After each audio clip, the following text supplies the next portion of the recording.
me. Guys, I'm eating junk and watching rubbish. You better come out and stop me. Hi and welcome to the Ruby Tuesday. My name's Ruben and this is my movie review for Valley of the Dead. Let's get into it. Months after bloody combatants leave behind thousands of dead in the trenches, Jan Lozano, captain of the 5th Brigade, has fallen prisoner while carrying out a mission that has been entrusted to him. When a new unknown enemy arises, both rival sides must unite and set their mutual hate aside in order to survive. Okay, once again we have a zombie movie where a director has tried to take the well-known genre, kind of set a little bit back in time. We have Nazis, we've had loads of zombie Nazi movies before. Here we have Nazis doing an experiment, and you think it's meant to be fairly serious, and yet the music suggests otherwise. The music is very comedic in nature. Its tone, the symbols they use, the instruments they use, all along is kind of skirting that pace between, oh, this is funny and this is serious. And it never really quite fits the genre because it's always trying to figure out what it's trying to be. And I was confused for the most part with the music of, hey, what are you trying to suggest here? It never quite went the route of Shaun of the Dead, but never quite went the route of like The Walking Dead. However, I would say there is about 20 minutes of this film that I enjoyed, and that's the last 20 minutes. For the most part, we have this ragtag crew from all walks of life, of various kind of different walks of whoever side they are, and they're normally kind of opposing enemies. They end up having to work together because obviously they've got to fight a zombie outbreak, and the zombies themselves are mostly a little bit of red on the mouth, maybe a couple of veiny things on the face. There's lots of them, but they haven't really tried to do anything new with what the zombies look like or how they move. You can see some of the extras were not given much direction in how they should move, because sometimes they run the walk or sometimes they hobble over, and it just didn't feel like there was anything scary coming from those infected, apart from the fact that you could get infected when getting bitten. That was the only kind of real threat. And I did laugh out loud as well when we saw the kind of Nazi bad guy. He was wearing this massive long black leather coat. Apart from his Nazi outfit, he looked like Bison from Street Fighter,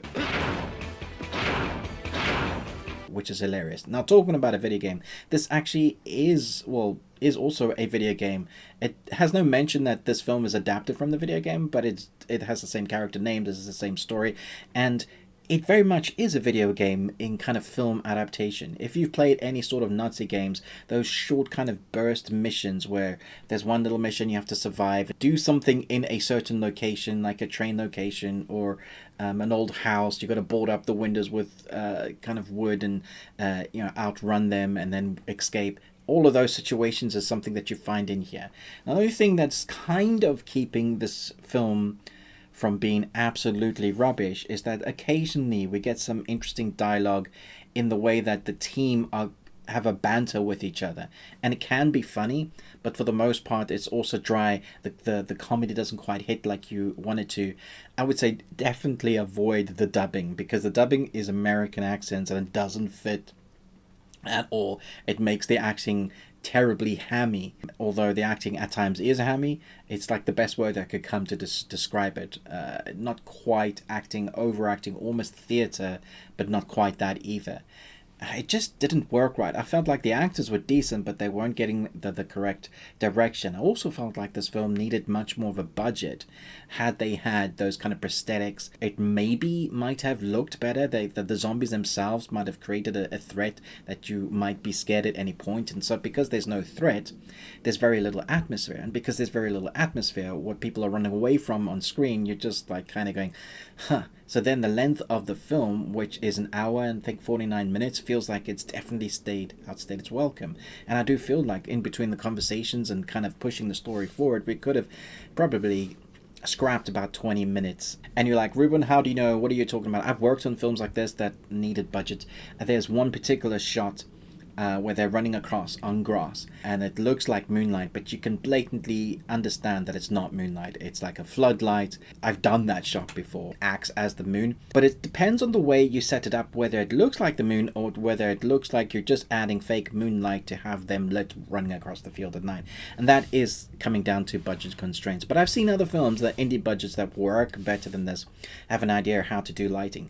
But that's not to say that the cinematography is like terrible in this. It has some amazingly creative shots. There's one particular one where they walk through a tunnel, the light is silhouetted behind them, and I was like, damn, damn. That's a pretty shot. And there's a couple of those when they're in a house illuminated with like yellow candlelit lighting, and it looks beautiful.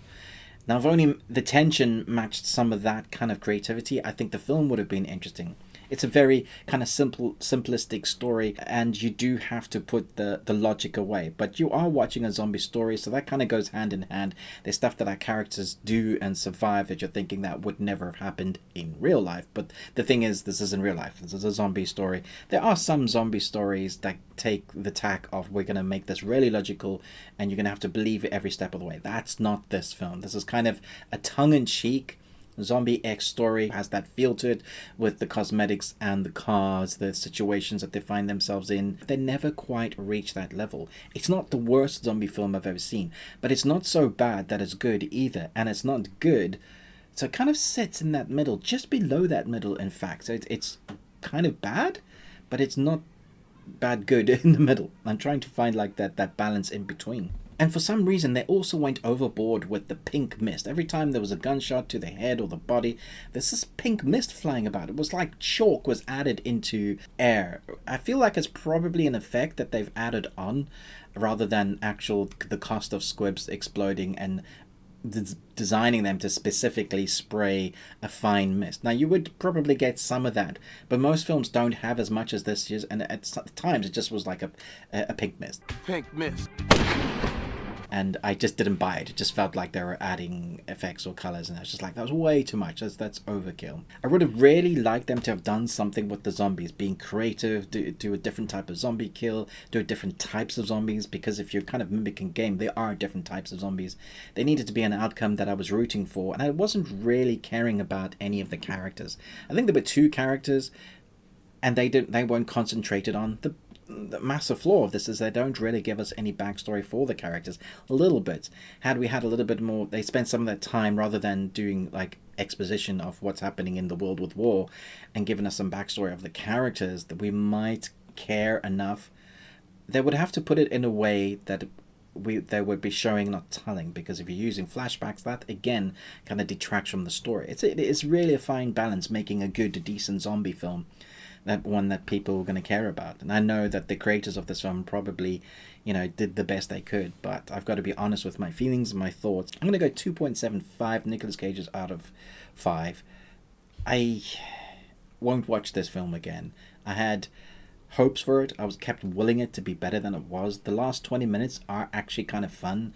I kind of liked what they did with the action sequences, but again, there was just stuff that I just couldn't get my head around, like a double-barreled shotgun, being able to shoot 3 times.